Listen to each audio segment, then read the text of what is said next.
আসসালামু আলাইকুম, সবাই কেমন আছেন? আশা করি আপনারা সবাই ভালো আছেন, আমিও ভালো আছি।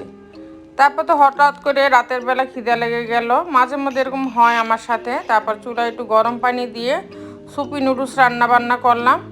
তারপর একটু গরম গরম খেয়ে নিচ্ছি যাতে গলার ঠান্ডাটা একটু ভালো লাগে।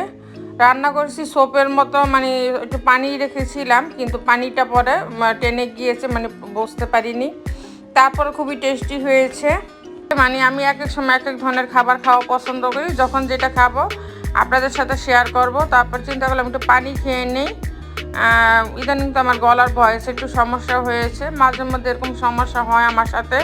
তারপর বাকি কিছুটা ছিল রেখে দিয়েছি, পরে খাবো বাচ্চাদের নিয়ে। তারপর এখানে চিন্তা করলাম একটু কফি বানিয়ে খেয়ে নিই, কফি খেলে হয়তো ভালো লাগতে পারে।